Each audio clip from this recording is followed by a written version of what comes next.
Well, I would like to welcome you back again. And we want to continue studying the principles of God for a godly, successful, happy, lasting family. And I want to share with you a few more passages. They really express the desire and the hope of God for us. Let me read to you this one. This is what it says. It says, our work for Christ is to begin with the family in the home. I repeat again. Our work, that's plural, father and mother. Our work for Christ is to begin with the family in the home. So if we really want to work for Him, that work that He wants us to do does not begin outside the home. It's not somewhere in Africa or Asia or Europe or America. It's where we are at home. That's the first work that He wants us to do. Notice it does not say the church or the school or colleges or any other institution. Any other institution can do what God wants to do when He is in our homes and we are willing to cooperate with Him. It says there is no missionary field more important than this. So home is the most important missionary field. Usually we believe that we have to go outside the home to do missionary work. That we have to be knocking doors and telling people that Jesus is coming soon. And would you like to have a Bible study? Would you like to come to church with me? Would you like to go to this series of meetings? And that's good. There's room for that. However, He is saying that our most important missionary field is in the family. How are we doing there? How is my wife doing spiritually? Because as the husband, as the father, I need to know where my wife is growing in grace and getting ready for heaven. How about my children? How are they doing? Are they developing a walk with God? Do they enjoy Jesus and the things of Jesus? Are they happy to know Him and to obey Him? See, that's what I need to know before I go out. Let's look at Jesus' life for a moment.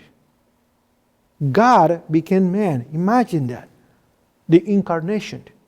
That's the greatest mystery of all. It will never ever be fully understood by the creatures of the universe.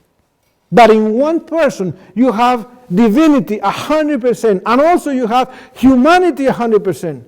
How could that be? We cannot explain it. However, by faith, we believe it. When God became man, and He came to earth, and He dwelt here for 33 and a half years.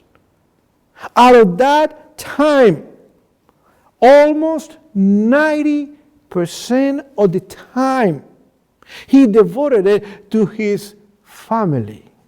He was doing ministry at home.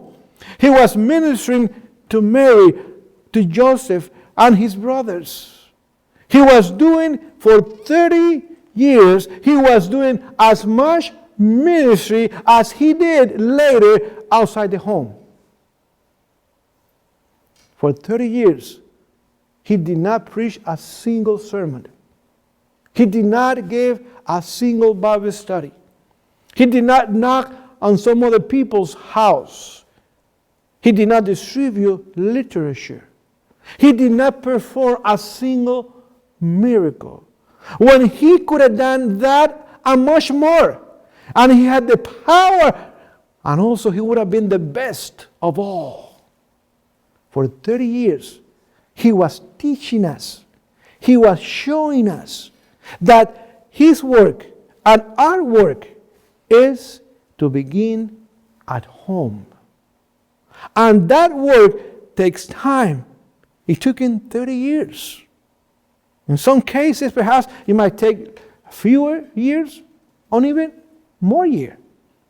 But it's going to take time. It's going to take years, because at least we have our children for 20 years. Usually when they get to be around 20, they either go to school or college or university, or they get married, or something happened.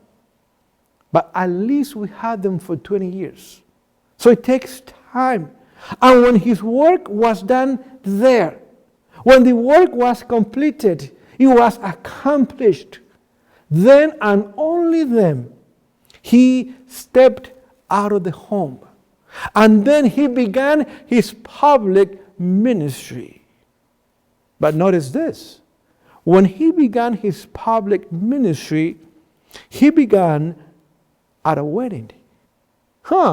That tells you that how the work also was done in the Garden of Eden, creation.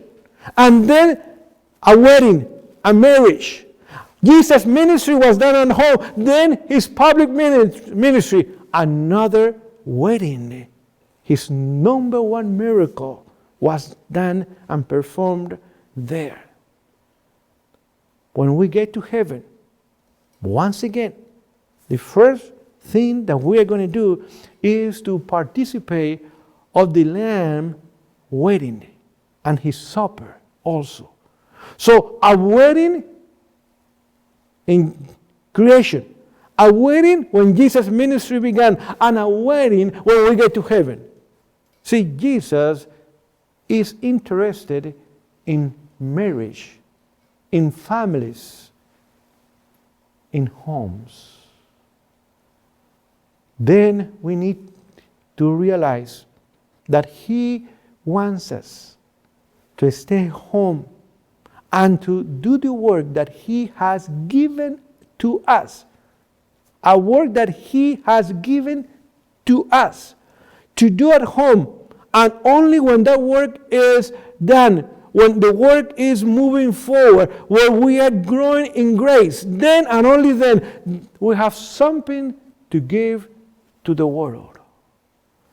Let me read it to you so you can see the importance of what I'm trying to share with you. It says, the first work of Christian is to be united in the family. So, our work for Christ begins at home with the family. And when that work is moving forward, when this work is being accomplished, the evidence will be that we will be a united family.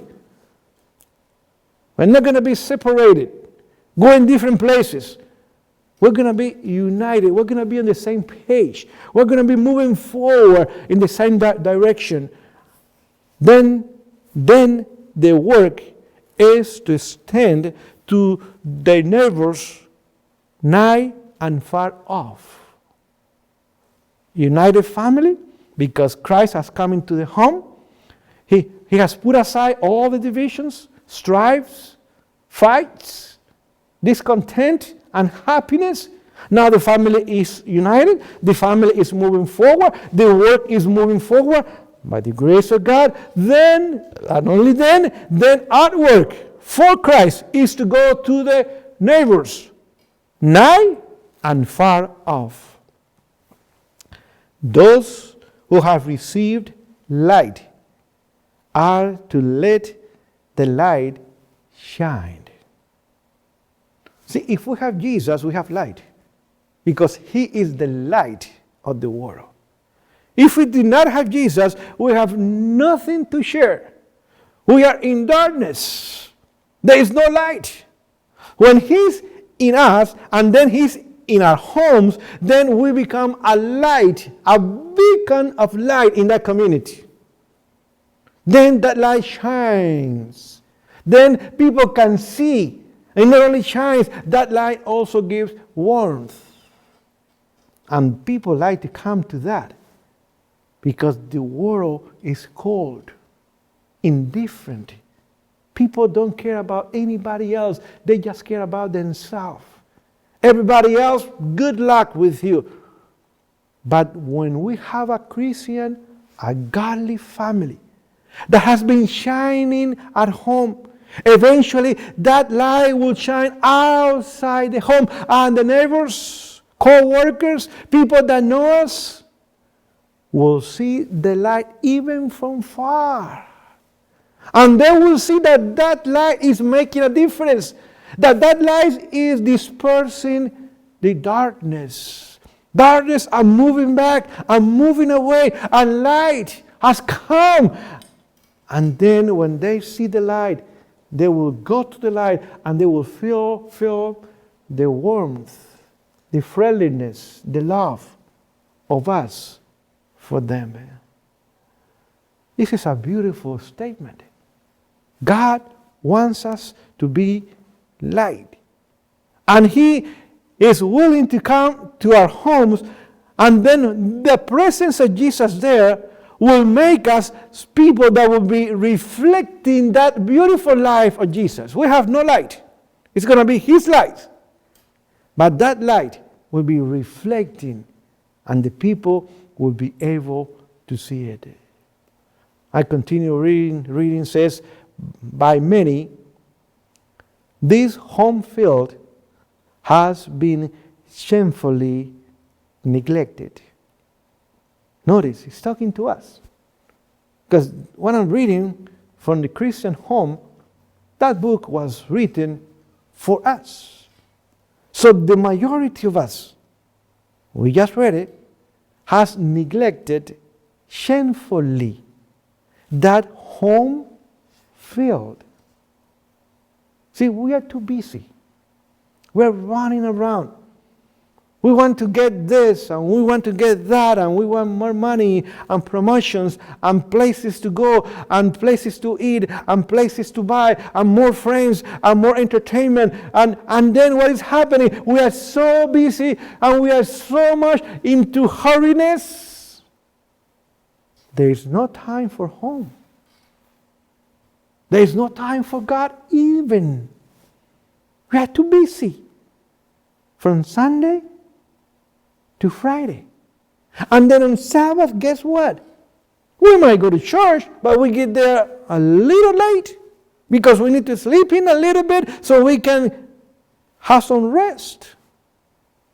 Then we have a wonderful meal, and then we go to sleep in the afternoon until the Sabbath is over. And then we go out again to have fun and to entertain ourselves. No time for God. No time for the wife or the husband. No time to talk. No time to go for walks. No time to bind hearts.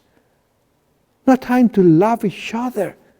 We're running and running and running. And guess what? There's no time for the little ones. We are too busy. Don't bother me. Let me do this on Sunday, next week. When we take some time off, when we have vacation, when the new year comes, when I finish my degree, when my business prospers, then I'll take more time for my family. Then I'll take more time for God. Friends, it's not going to happen. Unless we make a decision today to seek first the kingdom of God and His righteousness. And then our families, marriage and children. Then and only then, we are going to see that God will come into our lives and homes and make a big difference. Friends, it's time to get off the rat race. It's not going to take us anywhere. It's not going to give us more of anything. In the process of running around, we're going to lose heaven. And by the way, we're not going to gain this world either. So don't be fooled by Satan. That he wants us to believe that he can give us this world, and in the process we might also gain the home to come, it's not going to happen. I continue reading. It is time, present time, now, today, it is time that divine resources and remedies were presented, that this state of evil may be corrected. So God is telling us, to you, to me, to your family, to my family, the time has come. It's not tomorrow. It's not next week or next month or next year. It's not in the future. It's in the present. The time has come where divine resources. So heaven has plenty of resources to correct our evil, if we are willing to give heaven a chance. And also it says divine remedies. That means that we have an illness. That means that we're not doing too well. That means our homes are sick and dying.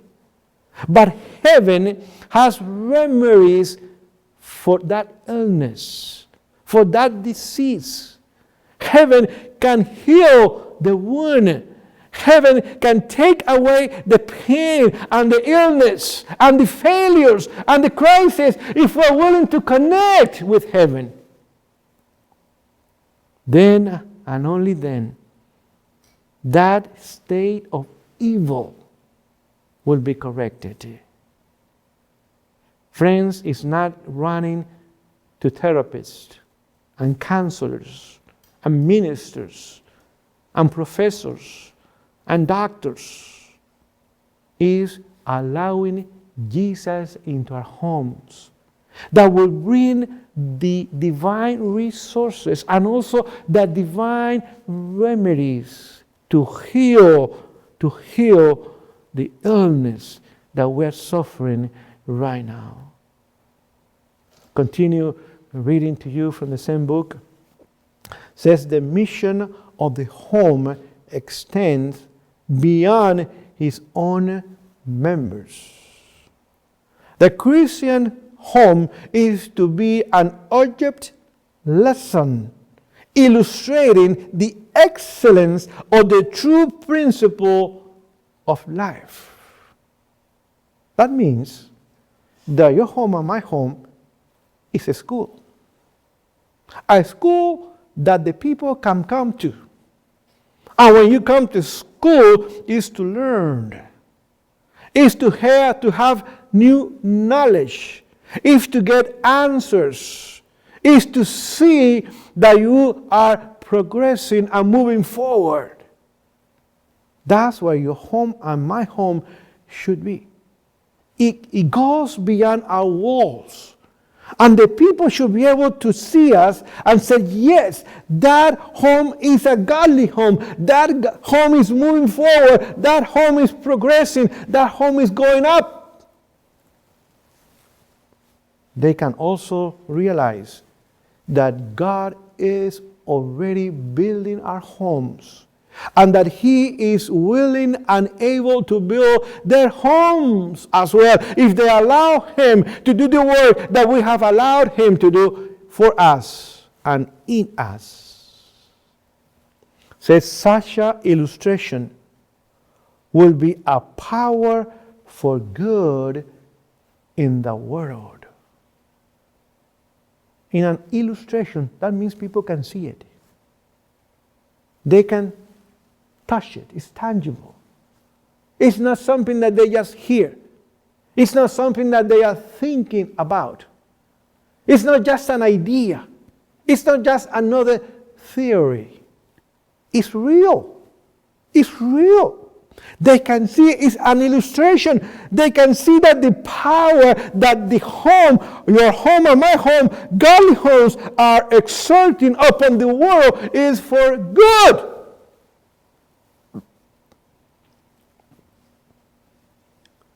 Then they will come to us. They will tell us, you know what? I want what you have, because I do not have it. I want to have that kind of marriage. I want to have the kind of children that you are raising. I want the peace of mind that you have. I want a smile on my face. I want happiness in my heart. I want a pure and a clean mind. They will see the power of good that godly families will be exerting upon the world. I continue reading.